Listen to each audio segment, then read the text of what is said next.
Bien, antes de que se ponga en el PowerPoint, ¿alguien recuerda cómo es el título de esta serie que estamos viendo? Eterna. ¿Qué más? Verdades. ¿Verdades? Vamos a darle. ¿Alguien más? ¿Verdades qué? Ciertas verdades antiguas para vidas extraordinarias. No teníamos que poner. Lucas, no, así no. Bien. Eternas verdades antiguas para vidas extraordinarias, ¿no?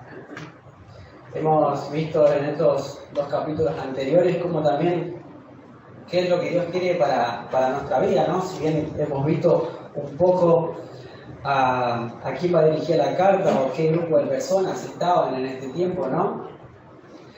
Pero también hoy en esta mañana quiero compartirles algo a ustedes, ¿no? Que principalmente Dios me ha hablado a mí, y disculpen si me trabo un poco, así que una de las primeras veces que comparto un domingo con ustedes y es un privilegio principalmente, y vamos a dejar este tiempo en las manos de Dios, vamos a orar y arrancamos. Padre Celestial, Señor, te damos muchísimas gracias por la oportunidad que nos da de poder estar reunidos aquí como hijos tuyos. Gracias por el privilegio de poder alabarte, de poder cantarte, Señor, pero también en este tiempo queremos escucharte y ayudarme, Señor, a ser un instrumento de tu obra, Señor, y poder también explicar lo que tú me has hablado a mí en este tiempo. Dejamos este momento en tus manos, en el nombre de tu Hijo Jesús. Amén. Bien. Hoy vamos a hablar acerca del capítulo 3, ¿no? Y cuando leí este capítulo me gustó mucho, principalmente porque es uno de los capítulos, hay algunos versículos en este capítulo que uso mucho yo. Y principalmente me volvió a hablar Dios a través de esto. Y antes de arrancar o de meternos de lleno con estos versículos de hoy, quiero hacerle 3 preguntas. Si bien ahí va a aparecer en la pantalla solamente las 3 preguntas que quiero hacer. Y la primera pregunta es: ¿cuánto tiempo nos tardamos en hacer amigos? A ver, primera pregunta. ¿Alguien que me pueda responder? ¿Lauti? Lauti, muchas veces Lauti, mucho tiempo. A ver, ¿alguien más? A ver, levante la mano, ¿quién se tarda mucho tiempo en hacer amigos? Bien, podríamos empezar por ahí, no van a hacer la pregunta. Bien, ¿y los otros que no se tardan mucho tiempo? ¿Cuánto es lo mínimo que se tarda? Los que no levantan la mano. Y quizás una semana, 2 semanas, o más tiempo, no sé. Segunda pregunta es: ¿qué privilegio o qué cosas hacemos o dejamos que hagan nuestro amigo o amiga? ¿O qué beneficios le damos que no le damos el privilegio a otra persona que no es nuestro amigo? La confianza y la intimidad. ¿Cómo? La confianza y la intimidad. La confianza y la intimidad, bien. ¿Alguien más? ¿Otra cosa? ¿Cómo? No escuché bien, pero todos se rieron, así que... Bien, ¿alguien más? ¿Otra cosa? ¿Sí, Carlos? Que piense como yo. Que piense como vos. Si no, Bien. no tendría sentido. Bueno, ahora vamos a llegar a ese punto. Bien, tercera pregunta dice: ¿te gusta pasar tiempo con tu amigo o amiga? ¿Sí? Bien. Ahora va una siguiente pregunta que no se la puse en el PowerPoint. Y esta me la guardé para mí para hacérsela a ustedes. ¿Cuánto tiempo Dios tarda en que seamos sus hijos?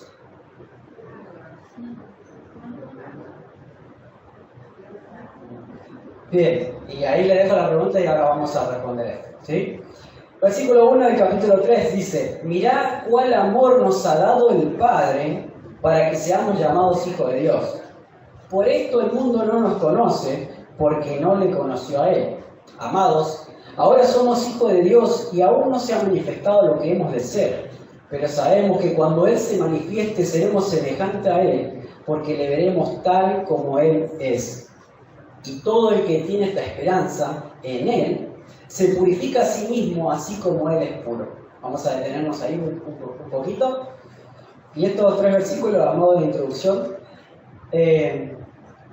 para que pensemos un poco, ¿no? Dice el versículo: mirá cuál amor nos ha dado el Padre, mirá el amor que Dios nos dio, que nos dio el privilegio de que seamos llamados hijos de Dios. En uno de los evangelios, en Juan, capítulo 1, versículo 12, ¿qué dice? Mas a todos, a los que le recibieron, a los que creen en su nombre, le dio la potestad de ser hechos hijos de Dios. Entonces, ¿desde qué momento venimos a ser hijos de Dios? Mas a todos los que le recibieron, a los que creen en su nombre, le dio la potestad de ser hechos hijos de Dios. Entonces, desde el momento que nosotros aceptamos a Cristo como nuestro Salvador, venimos a ser llamados hijos de Dios. Y qué privilegio tan grande, ¿no? Es este, dice: mirá cuál amor nos ha dado el Padre para que seamos llamados hijos de Dios.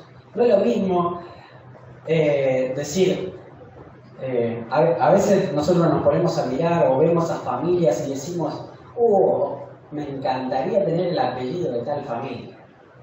Y todos vamos a querer tener los apellidos de familias de renombre o que al día de mañana tengamos alguna herencia, ¿no?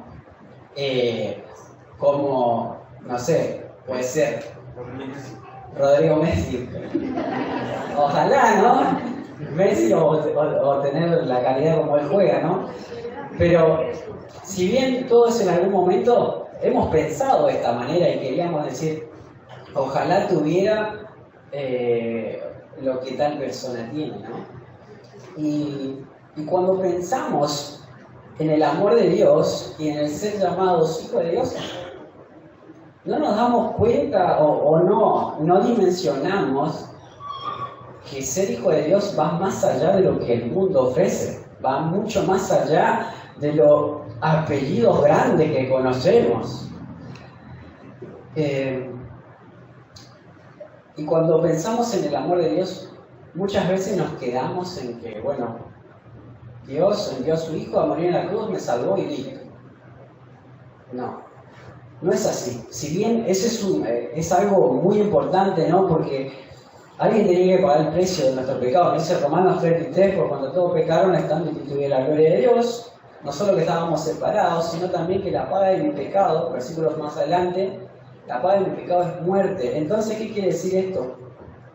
De que Dios mandó a su Hijo Jesús en la cruz a morir en la cruz, a su Hijo Jesús a morir en la cruz por mí, por causa de mi pecado. Ahí pone tu nombre, ¿no? Por causa de tu pecado. Entonces, no solo que pagó ese precio, sino que me dio la potestad de ser su Hijo. Y ahora, levante la mano, ¿quiénes son padres? Bien. Muchos, ¿no? Ahora, ¿qué beneficio tiene tu hijo? Siendo vos su padre, ¿no? ¿Qué beneficio, no?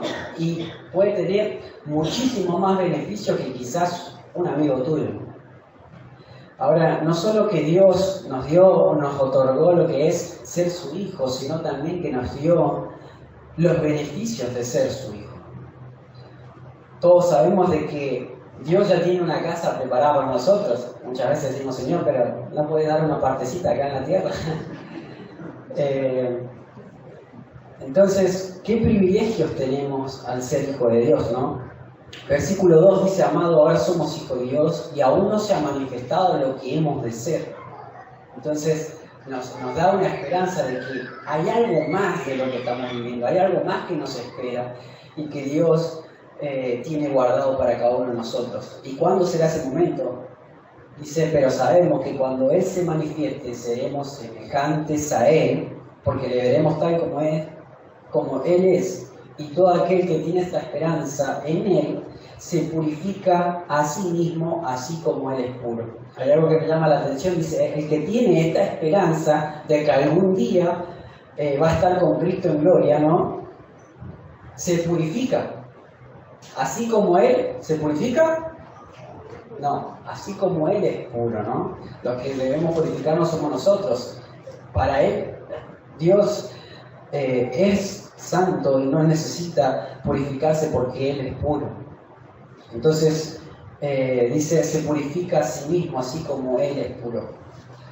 ¿Quién tiene esta esperanza de que algún día estaremos con Cristo en gloria? Amén, ¿no? Ahora, ¿qué nos demanda su palabra? Que debemos purificarnos. ¿Lo estoy haciendo o no? Bien. Ahora, sabemos que el amor de Dios es tan grande que venimos a ser hijos de Él. Y si ustedes miran el título de su Biblia, ¿qué dice el título del capítulo 3? En realidad, seguramente alguna Biblia lo tiene en el versículo 29 del anterior, ¿no? ¿Qué es lo que dice? Hijos de Dios. Hijos de Dios. Ahora, el amor de Dios es tan grande que nos dio la potestad de ser hechos hijos de Él. Versículo 4 en adelante, vamos a ver la diferencia entre un hijo de Dios y un hijo de ¿quién? Si no sos hijo de Dios, ¿de quién sos hijo? Del diablo. Del diablo. No hay un punto intermedio. Voy a decidir a ver de qué lado estoy, ¿no? Dice el versículo 4, todo aquel que comete pecado infringe también la ley. Y el primer punto que vamos a ver acá es, no debemos seguir en pecado. Ahora sí vamos a leer los versículos. Dice, todo aquel que comete pecado infringe también la ley, pues el pecado es infracción de la ley. Y sabéis que Él apareció para quitar nuestros pecados, y no hay pecado en Él. Todo el que permanece en Él no peca, todo el que peca no le ha visto ni le ha conocido. Bien, dice, todo el que comete pecado infringe también la ley, pues el pecado es infracción de la ley. ¿Para qué vino, según el versículo 5, para qué vino el Señor Jesús? Para quitar el pecado. Ahora,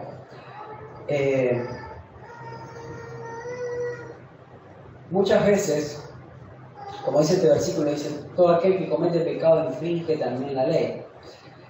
Pues el pecado es infracción de la ley. ¿Alguien lo tiene en otra versión que la puede leer? ¿En el TV, quizás?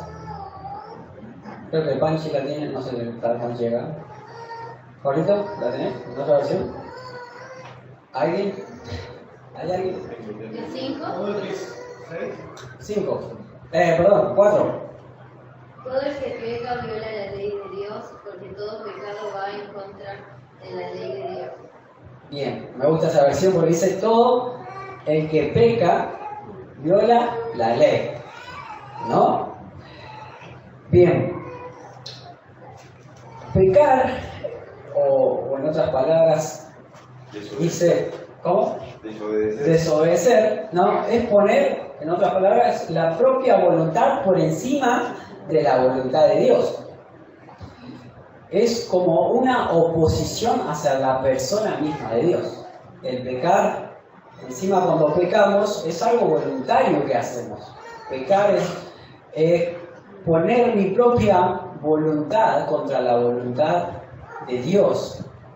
Entonces, por eso es infracción de la ley. Estamos poniendo nuestra voluntad ante de la voluntad de Dios. Y sabemos que Él apareció para quitar nuestros pecados. Romanos, creo que en Juan, cuando nos habla de he aquí el Cordero de Dios que quita el pecado del mundo. Entonces sabemos acá en este versículo de que Dios vino para quitar el pecado, ¿no? Es contrario a lo que Satanás, ¿no? ¿Satanás para qué vino? Hurtar, matar y destruir. Bien, el siguiente punto nos vamos a dar cuenta de que también es algo que Satanás provoca en nosotros, que lo hacemos tan natural que no nos damos cuenta, ¿no? Bien, una de las primeras cosas es que acá la palabra nos advierte, nos dice que no debemos seguir en pecado, ¿no? Porque el pecado es ir en contra de la voluntad de Dios. La segunda parte del versículo 7 en adelante, vamos a ver el segundo punto, que es no debemos dejar dejarnos confundir por el mal. Dice, hijitos, nadie os engañe, versículo 7, hijitos, nadie os engañe, el que hace justicia es justo como él es justo, el que practica el pecado es del diablo, porque el diablo peca desde el principio. Para esto apareció el Hijo de Dios, para deshacer las obras del diablo. Todo aquel que es nacido de Dios no practica el pecado, porque la simiente de Dios permanece en él, y no puede pecar porque es nacido de Dios. En esto se manifiestan los hijos de Dios y los hijos del diablo. Todo el que no hace justicia y que no ama a su hermano, no es ¿de quién? De Dios. Bien, hay una palabra que se utiliza acá que es practica. ¿Cuándo uno practica algo? Vamos a dejarlo de lado ahora el pecado, pero ¿cuándo uno practica algo? Cuando hace constantemente. Cuando hace constantemente. ¿O para qué uno practica? Para crear hábitos. Bien. Para perfeccionarse en algo. Para perfeccionarse en algo. Bien. ¿Hay más? Bueno, igual con esta ya encerramos la idea, ¿no? El que practica o el que lo hace habitualmente, ¿por qué? Porque se llegó a hacer un hábito así, ¿no? Como decía mi mamá. Dice acá el pasaje, todo aquel que practica el pecado es del diablo. Y algo que debemos prestar atención acá, ¿no? No es que nosotros practicamos porque queremos perfeccionarnos en pecar. No es así. Yo creo que ni aún en el mundo te vas a dar cuenta de que alguien se perfecciona en querer hacer más. Bueno, hay muchos que sí, ¿no? Pero si vos le preguntás a alguien, nadie va a decir, no, yo estoy practicando para hacer cada día el mal. Creo que nadie te va a responder de esa manera, ¿no?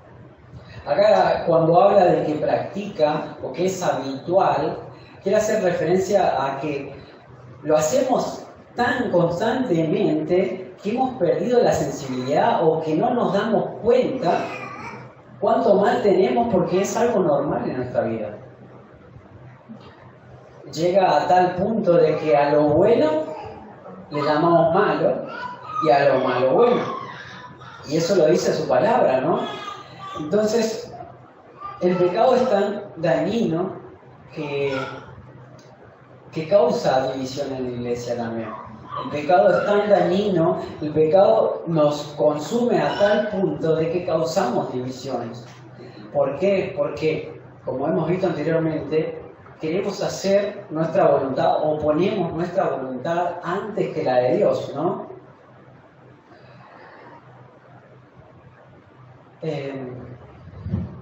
Quiero hacerte esta pregunta. ¿Estoy practicando el pecado o no? Si bien sabemos que para los hijos de Dios el pecar tiene que ser ¿cómo? Un accidente, bien. Un accidente. El pecado tiene que ser algo que sea de vez en cuando. Si bien todos los días pecamos, ¿no? Si bien todos los días cometemos un error, pero que no vivamos en el error. ¿Se entiende a lo que voy? Entonces, que no sea una práctica constante en mi vida, ¿no? Y acá sí vemos la diferencia, ¿no? Como decimos, para esto apareció el Hijo de Dios, para deshacer las obras del diablo. Todo el que es nacido de Dios no practica el pecado, porque la simiente de Dios permanece en él. El que recibió a Cristo como su Salvador tiene que, ¿cómo dice este versículo? La simiente de Dios, ¿no? Tiene al Espíritu Santo morando en su vida. Si nosotros vemos en Filipenses o en Colosenses, nos habla de que no debemos contristar al Espíritu, ¿no? No debemos hacerlo convivir con el pecado. Y me llama mucho la atención estos versículos porque principalmente nos damos cuenta de cuán insensibles somos a la palabra de Dios porque estamos siendo bombardeados constantemente por el pecado. Somos muy insensibles a la palabra de Dios o a lo que Dios quiere en mi vida. ¿Por qué? Porque mi prioridad es pecar y no alabar a Dios. Muchas veces quizás te preguntaste y dijiste, ¿por qué no estoy creciendo? ¿Por qué no estoy creciendo? Pero no en estatura ni para los costados, sino me refiero espiritualmente, ¿por qué no estoy creciendo? Si te hiciste esta pregunta o estás en este momento de un estancamiento, quizás hay cosas que el Señor te está hablando a través de su palabra que dejes de lado o que le prestes menos atención y que le pongas más atención a no practicar el pecado, pero sí a obedecer la palabra de Dios. Si nosotros vamos al Antiguo Testamento, o si bien los miércoles estamos en la reunión, ¿y alguien se acuerda de por qué el pueblo de Israel no pudo conquistar a Jai? Porque había pecado. Entonces, el pecado no solo hace estorbar o sea, no solo me estorba a mí, sino estorba al pueblo de Dios, a los hijos de Dios. Que ahora, si vos recibiste a Cristo como tu Salvador, venís a ser su hijo. Y si la persona que está a tu lado también recibió a Cristo como su Salvador, viene también a ser hijo de Dios. Entonces, ¿qué te convierte? En hermano. Si vos estás en una práctica constante de desobedecer a Dios, me lleva a pensar, o a la otra persona lo lleva a pensar y decir, ¿será que realmente es hijo de Dios o no? Quizás muchas veces hemos hecho esta pregunta hacia otra persona, ¿no? ¿Será que realmente es hijo de Dios? O quizás tu vecino puede decir, che, Rodrigo y Sole realmente son hijos de Dios porque lo veo en esto y en esto y en esto. O dice, mirá, escucha música cristiana también. Había sido, ¿no? Como que el mundo no se entera de que somos hijos de Dios porque no practicamos lo que Dios nos habla a través de su palabra. Dice, el mundo no nos conoce porque no le conoció a Él. Ahora, nosotros sabemos de que el amor de Dios es tan grande que nos llama hijo de Dios, que llegamos a ser hijo de Dios, y el amor de Dios va mucho más allá de eso, sino que nos cambia también nuestra posición. Antes íbamos a condenación, ahora vamos a tener una vida eterna con Él. Tenemos entradas a los cielos, tenemos un montón de privilegios por el ser hijo de Dios. Y yo creo que si tuviéramos muchas veces, como decíamos al comienzo, el apellido de esa persona, quisiéramos usar todos los privilegios que tenemos, ¿no? Como muchas veces pasa, ¿no? Y vemos videos y decimos, o cuando, vamos a ver, ya que Claudio tiró a Messi, ¿no? Cuando Messi entra a un lugar como que, reconocido Messi, le quieren dar de todo, ¿no? O los privilegios que él tiene por lo que él hace, ¿no? Ahora, nosotros tenemos un montón de privilegios que Dios nos da al ser hijos de Él, que somos los únicos que tenemos esos privilegios y no los queremos usar.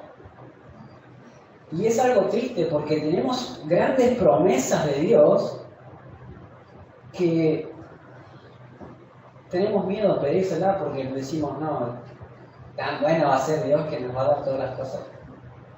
Pero si su palabra, y muchas veces, yo creo que todos los que estamos acá hemos afirmado un montón de veces que Dios es amor, Dios es verdad, que todo lo que Él dice lo cumple, pero decimos, no, a mí no me va a pasar esto. No, esta promesa no es para mí, esta es para los otros. Muchas veces hemos afirmado de que Dios es nuestro Padre y al último que vamos, yo creo que yo me considero una persona que soy muy mamera, ¿no? Una persona que cualquier cosa le quiero contar algo a mi mamá, a mi papá, y que me pasa algún problema y siempre pienso en contarlas a ellos, ¿no? Pero somos los únicos, nosotros los creyentes, que no vamos a nuestro Padre, quien es el Dios soberano, que lo hemos cantado un montón de veces. ¿Cómo decía la última canción que cantamos hoy? Mas Dios muestra su amor para mí, que envió a su hijo a morir en la cruz, ¿no? Que cada privilegio que tenemos, y encima lo cantamos, lo decimos, damos consejos a otros, pero esos mismos consejos que damos no los aplicamos con nosotros, ¿no? Como que me es más fácil decírtelo que vivirlo. Versículo más adelante, ¿no? Estas cosas que nos pasa de decir, mira, Dios capaz no va a responder esto que yo quiero, o Dios, como es, o vemos desde que Dios decimos, bueno, estas promesas no son para mí. Eso es algo que Satanás hace en nosotros, ¿no? Nos hace confundir. Dice, no, el segundo punto es, no debemos dejarnos confundir por el mal. Y una de las cosas que nos lleva a confundirnos o a sentirnos engañados es cuando le prestamos oído más a Satanás que a Dios. Que el objetivo de Satanás, y lo dijeron todo casi al mismo tiempo, es hurtar, matar y destruir, ¿no? Quiere destruir las promesas de Dios, quiere destruir lo que Dios me dijo que quería conmigo. Si nosotros recordamos, y una de las obras más grandes de Satanás es el engaño, ¿no? Si nosotros vamos a Génesis, la serpiente engañó a Eva, ¿no? Le dijo, sí que Dios te dijo de que si comías de este árbol ibas a morir. Y le dice, no, Dios sabe que si vos comés de este árbol, tus ojos se van a abrir, ¿no? Que vas a saber distinguir las cosas. Como le dice, no vas a morir. Entonces vemos que desde el comienzo la obra más grande de Satanás es engañarnos y hacernos ver de que Dios, que sus promesas son mentiras. Por eso nosotros muchas veces no se las pedimos, ¿no? Versículo más adelante, versículo 11 hasta el final, dice el tercer punto es, debemos amarnos unos a otros, ¿no? El tercer punto es, debemos amarnos unos a otros. Y dice el pasaje así, ¿no? Versículo 11 en adelante. Porque este es el mensaje que habéis oído desde el principio, que nos amemos unos a otros. Y acá recordamos el título de esta serie. Que dice, Eternas, verdades antiguas para vidas extraordinarias. Donde dice de que Dios, versículo 11 dice, porque este es el mensaje que habéis oído desde el principio, que nos amemos unos a otros. ¿Dónde está escrito este mensaje? En el principio, bien. ¿En cuál principio? Bien, ¿en qué libro está escrito esto? Juan. Bien.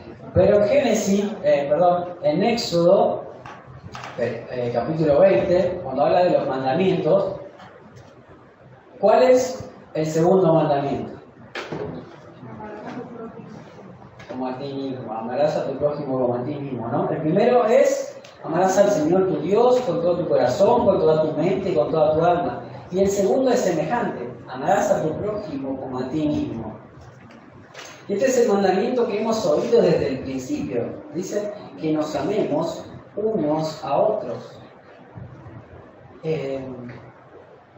Y después, más adelante, el versículo 18, vamos a saltearnos unos versículos, ¿no? Versículo 18 dice, hijitos míos, no amemos de palabra ni de lengua, sino de hecho y en verdad.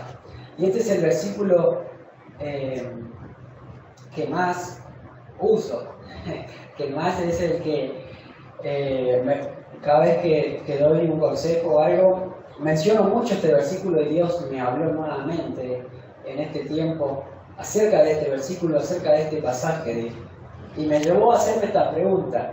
Dice, hijitos míos, no amemos de palabra ni de lengua, sino de hecho y en verdad. ¿Estoy amando a mi hermano? ¿Te hiciste esta pregunta quizás en algún momento? ¿Sí? ¿No? Puede ser, o la primera vez que la escuchamos. ¿Estoy amando realmente a mi hermano?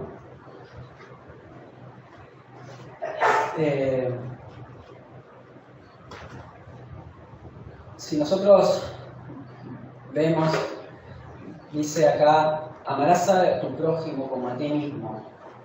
Y vamos a darnos cuenta que en ningún momento dice que si tu hermano te cae bien tenés que amarlo.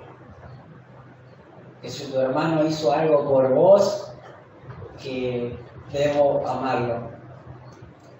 O que si tu hermano te regaló algo, o te dio un abrazo, o no sé, ponerle cualquier cosa. Si pasó tal cosa, ahí sí debo amarlo. No, en ningún momento dice eso. Debo amarlo. Es más, en otro pasaje dice, debemos amar a esos hermanos que quizás también son difíciles de amar, ¿no? Si bien no lo dice con estas palabras, pero hace referencia a eso, ¿no? Si nosotros nos ponemos a reflexionar y a hablar acerca de Romanos 5.8, ¿alguien sabe de qué dice Romanos 5.8? Mas Dios muestra su amor para con nosotros en que siendo aún pecadores, Cristo murió por nosotros. Ahora, también sabemos que en Efesios 5.1 dice, sed imitadores de Dios como hijos amados, ¿no? Ahora, yo quiero obedecer a Dios, o mi deseo es obedecer a Dios, pero Dios me dice en su palabra, bueno, ama a tu prójimo.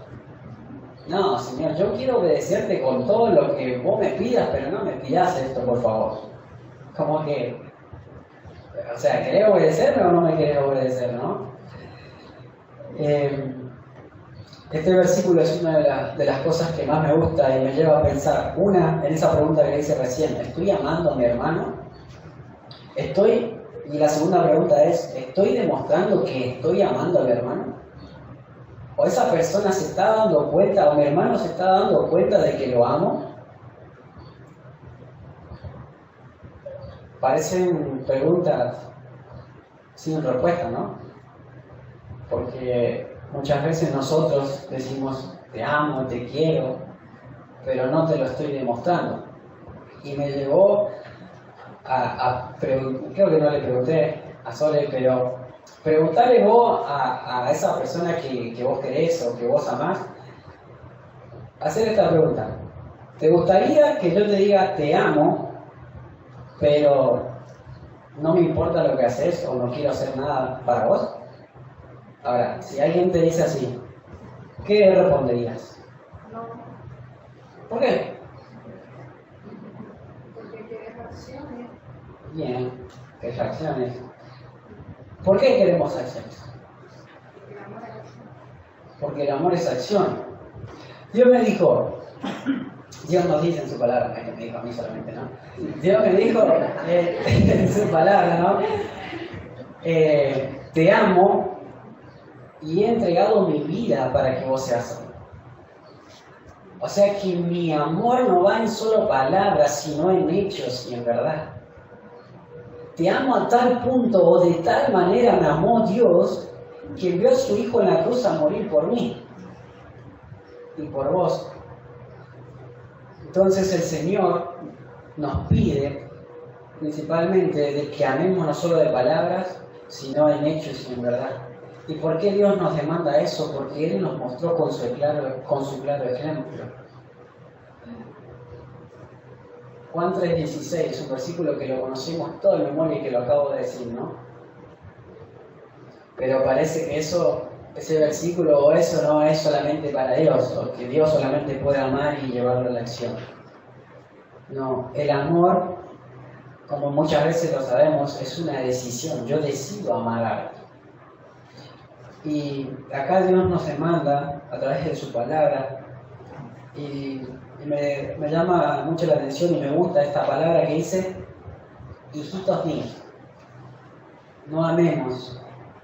Y qué bueno es que cuando alguien viene a darte una exhortación, que mucho no nos gusta recibir, cuando alguien viene a darnos una exhortación nos dice, o quizás no te dice hijito, pero te dice, ponele Rodriguito, o te dice,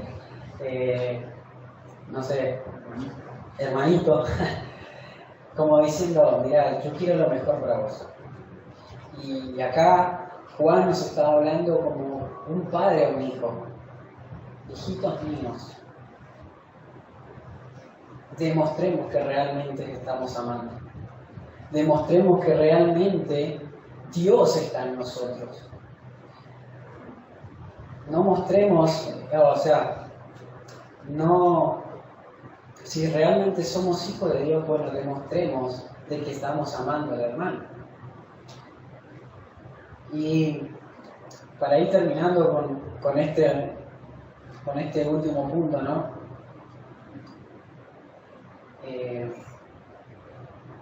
Versículo 23 al 24 dice: y este es su mandamiento, que creamos en el nombre de su Hijo Jesucristo y nos amemos unos a los otros como nos ha mandado.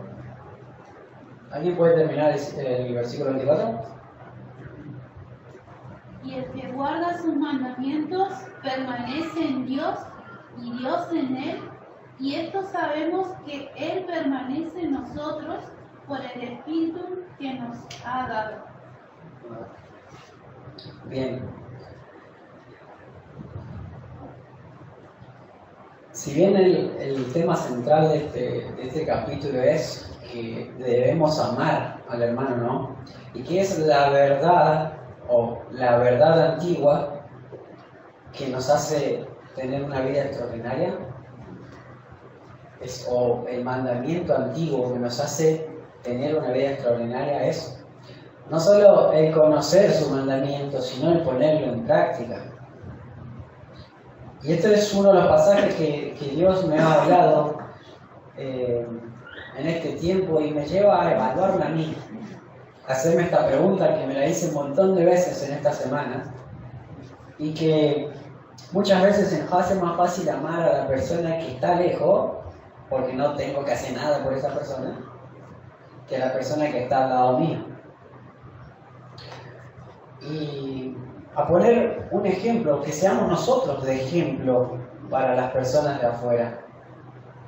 Muchas veces, y es algo que oramos mucho también con Sole, y es algo que no nos gusta, que seamos de esta manera, a veces, es de que la persona de afuera no se acerca a la iglesia porque no estamos nosotros evidenciando a Cristo.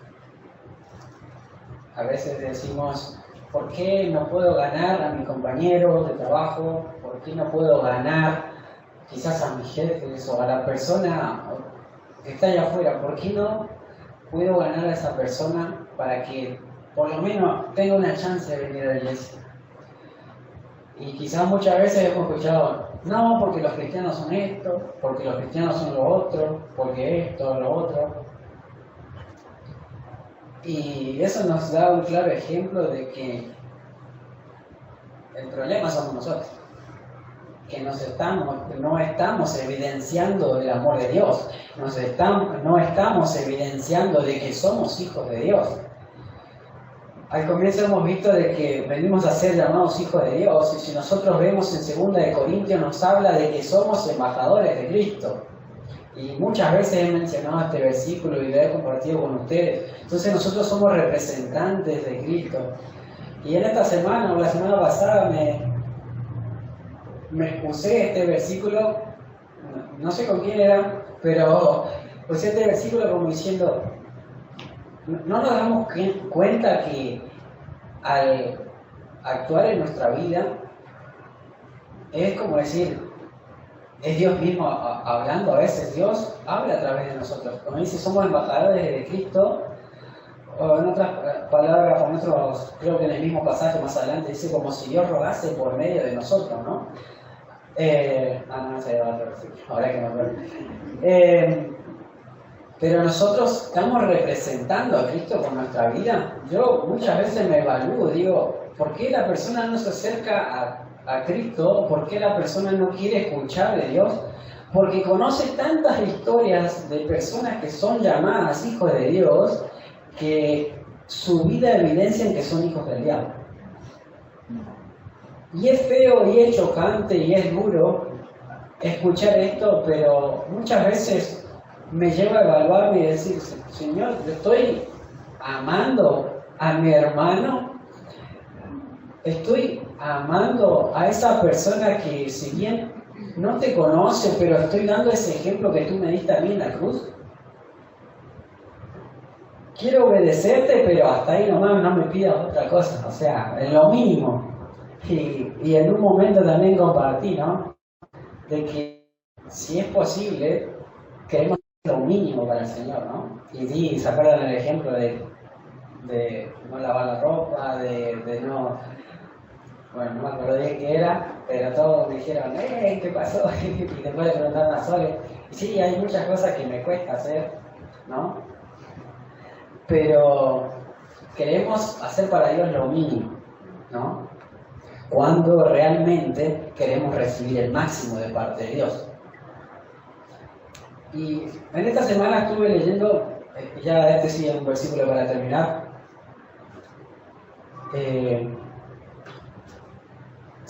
Primera de Crónicas, o sea, terminamos Primera de Crónicas, pero no hace falta que lo busquen, pero si bien no eran los últimos días de vida de David, y David había preparado todas las cosas, había buscado oro, había preparado oro, plata, madera, un montón de cosas. ¿Para qué? ¿Cuál era el deseo de David? Construir el templo para Dios, ¿no? Y Dios le dijo, no, porque tus sangre están manchadas, tus manos están manchadas con sangre, entonces el que me va a construir un templo para mí va a ser tu hijo Salomón, ¿no? Y cuando nosotros quizás escuchamos esa historia, o si Dios nos hubiera hablado de esa manera, nosotros nos hubiéramos quedado, que haga David, que haga Salomón las cosas, que él busque oro, que él busque esto, lo otro, no. Ahí te das cuenta de que David tenía aún así el deseo, si bien él no lo iba a construir, pero quería preparar todo para ese momento. Entonces le preparó todo a David, y hay algo que me llama la atención, es que una vez que David preparó el oro, preparó la plata, la madera, todo, él dijo, bueno, aparte a lo que ya preparé, yo tengo de mis tesoros oro, plata, un montón de cosas que también se las quiero entregar a Dios, porque tengo un afecto, dice, se los quiero leer porque así no digo nada que no esté de acuerdo con lo que dice la Biblia. Dice, Primera Crónicas 29, viene hablando de esto, ¿no? Y ahí dice, versículo 2, yo con todas mis fuerzas he preparado para la casa de mi Dios oro, para las cosas de oro, plata para las cosas de plata, bronce para las de bronce, hierro para las de hierro y madera para las de madera, y piedras de ónice, piedras preciosas, piedras negras, de diversos colores y toda clase de piedras preciosas y piedras de mármol en abundancia.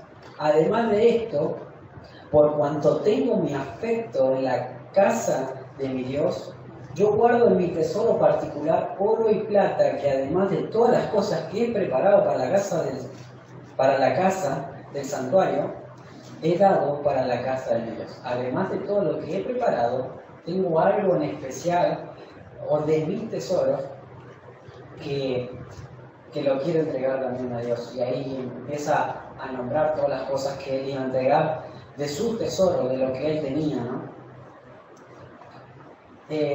¿A qué quería llegar con esto, no?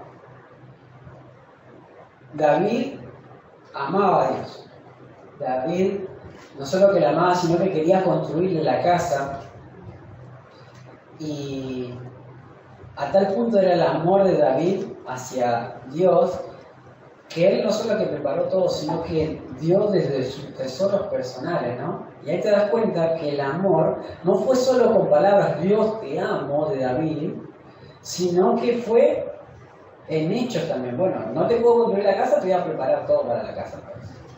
No te puedo construir, pero voy a dar lo mejor de mí para vos, ¿no? Ahora, ¿estoy amando solo de palabras o también en hechos y en verdad?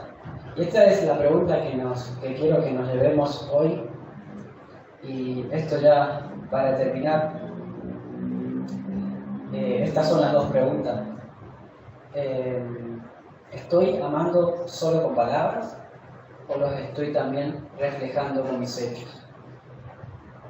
O quizás alguno se va a preguntar, ¿estoy amando de verdad?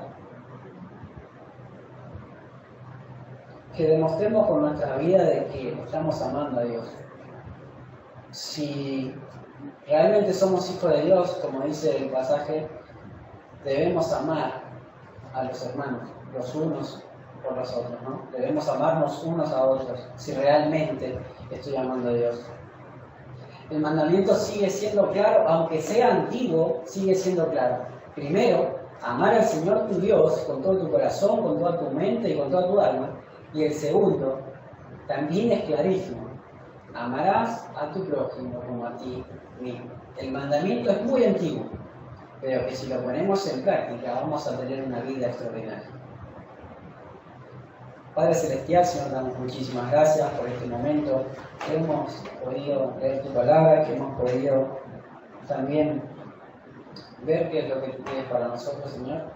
Y Señor, en esta mañana queremos dejar delante de ti, Señor, nuestras vidas. Señor, perdón porque muchas veces digo que soy tu hijo, pero no lo demuestro con mis hechos. Señor, perdón porque también a ti te digo que te amo, pero no te obedezco. Y Señor, pedirte para que cada uno de nosotros podamos, Señor, amarte no solo en palabras, sino también con hechos. Y sabemos que tu palabra nos demanda un montón de cosas y aunque nos cueste, Señor, queremos vivir para ti. Dejamos este momento en tus manos, en el nombre de tu Hijo Jesús. Amén.